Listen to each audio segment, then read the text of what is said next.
আসার পরে দেখি যে আমার ভোট আগে হয়ে গেছে। নমস্কার। বাংলাদেশের 2026 সালের সংসদ নির্বাচনে Bangladesh nationalist party BNP Tarique রহমানের নেতৃত্বে বিপুল সংখ্যাগরিষ্ঠতা অর্জন করে। প্রায় 170টি আসনে জয়ী হয়ে সরকার গঠনের পথ প্রশস্ত করল, যাকে পশ্চিমবঙ্গের মুখ্যমন্ত্রী মমতা ব্যানার্জি তথা প্রধানমন্ত্রী নরেন্দ্র মোদীও শুভেচ্ছা জানিয়েছেন। আপনাদের বলে রাখি, 35 বছর পর কোনো পুরুষ প্রধানমন্ত্রী পাচ্ছে এই বাংলাদেশ। আর এই নির্বাচন ছিল আগের প্রধানমন্ত্রী শেখ হাসিনাকে ক্ষমতাচ্যুত করে 2024 সালের ছাত্র নেত্রাধীন বিদ্রোহের পর প্রথম নির্বাচন। অন্যদিকে জামাত নেতা শফিকুর রহমানের নেতৃত্বে 60টি আসন পেয়ে প্রধান বিরোধী দল হিসাবে উঠে আসে জামাত, কিন্তু তারা পরাজয় স্বীকার করে। প্রশ্ন হলো, বিএনপি কেন জিতলো আর কেনই বা জামাত হারলো? আসুন জেনে নিই আসল কারণ। বিএনপি এর আসল ভিত্তি হলো, বিএনপি সারা দেশে অনেক বড় সমর্থন রয়েছে, যা জামাত তথা অন্যান্য দলের তুলনায় অনেক অনেক বেশি সমর্থন। এছাড়া বেকারত্ব, দ্রব্যমূল্য বৃদ্ধি ইত্যাদি ইস্যুতে বিএনপি বিশাল সমাবেশ করে জনসমর্থন আকর্ষণ করে, বারবার মিটিং মিছিল করতে থাকে। বিএনপি প্রথম 2025 সালের মধ্যে তারা অন্তর্বর্তী সরকারের বিরুদ্ধে আন্দোলন করে নির্বাচনের দাবি তোলে। আবার খালেদা জিয়ার মৃত্যুর পর বিএনপির প্রতি সহানুভূতি মানুষের কয়েক গুণ বেড়ে গেছিল।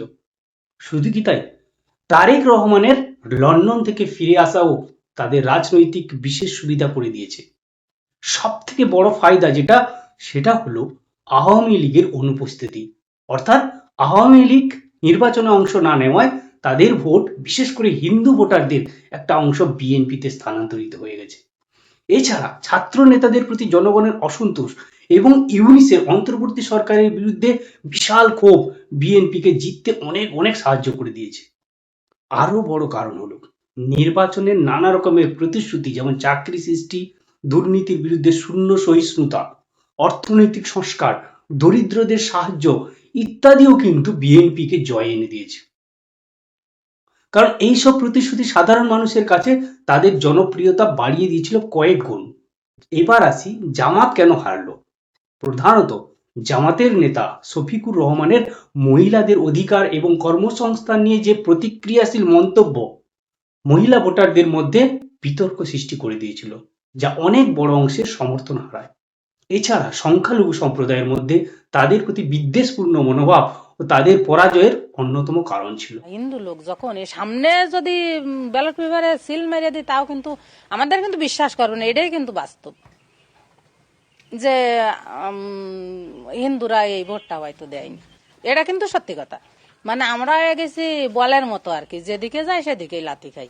আমরা যদি বিএনপির ভোট দিই তাহলে আমাকে জামাতের রাশি দড়ি বসবে, আর যদি জামাতের ভোট দিই তাহলে বিএনপির রাশি দড়ি বসবে। কোন দিক ভোট দিবে না দিবে সেটা বিষয় নয়। এখন এরা জামাতে আমাদের ভোট দেয় না, বাড়ি করে চালাও এখনই শুরু করছে, আর হইলে আর কি করবে এরা? জামাত যেভাবে আমাদের উপর আজকে হামলা চালাইলো, আগুন দিল, এখন আমরা রাত্রিবেলা আমরা সবাই আতঙ্কিত, আমাদের পরিবার, আমাদেরকে এই জন্য আমাদের স্থানীয় লোকজনের সহযোগিতা চাচ্ছি। বলেন জোর করে ভোট নিবে যাচ্ছে, আগুনকে লাগাই দিছে, আগুন লাগাইছে জামাত। শুধু কি তাই, জামাতের প্রতি সাধারণ মানুষের যে ক্ষোভ এবং তাদের রাজনৈতিক কৌশল, যেমন আওয়ামী লীগকে নির্বাচন থেকে বাদ দেওয়ার চাপ, উল্টে তাদেরই বেশি ক্ষতি করে দিয়েছিল। বলতে গেলে আওয়ামী লীগ না থাকার কারণে জামাতের পরিবর্তে বিএনপি বেশি লাভবান হয়েছে। তবে জামাত পরাজয় স্বীকার করলেও তারা নির্বাচনী ফলাফলের সত্যতা নিয়ে প্রশ্ন তোলে।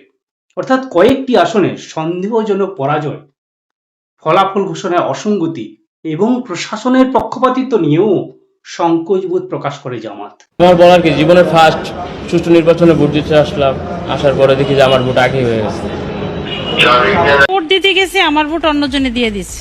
আপনার ভোট আরেকজন দিয়ে গেছে, আমার ভোটটাও দিয়ে দিচ্ছে, আমার কালিও দিচ্ছে।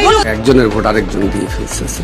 ভোটে ঢোকার পরে বলছে যে ভোটার ভোট দিয়ে গেছে, তাহলে আমি দিলাম না, তাহলে আমার ভোটটা কে দিল? চোরা ভোট নাই দেশে, এখন সুশৃঙ্খল ভাবে ভোট হবে, তবু আমি যাই দেখি আমার ভোট আরেকজনে দিচ্ছে। দেওয়ার পরে বলতেছে যে আপনার ভোট হয়ে গেছে, তা আমার ভোট যে হয়েছে, আমার ভোট কোন ব্যক্তি দিল? ভোট কেন্দ্রে গেলাম, আমার বলতেছে যে আমার ভোট হয়ে গেছে। আমার ছবির আর একটা চিহ্ন আছে, কেটা বলে ভোট দিয়ে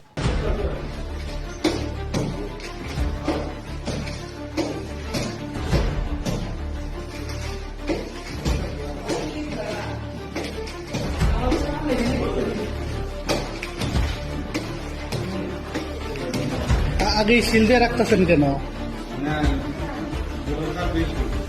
ভোটারই তো নাই বাহিরে, ভোটারই তো নাই বাহিরে, অল্প কটা মহিলা আছে, এছাড়া তো নাই। মানে সিল দেওয়ার নিয়মটা কি? আপনার ভোটার আসলে কি সিল দেবেন না আগে দিয়ে রাখবেন? আপনারা তো এই যে দিয়ে রাখলেন।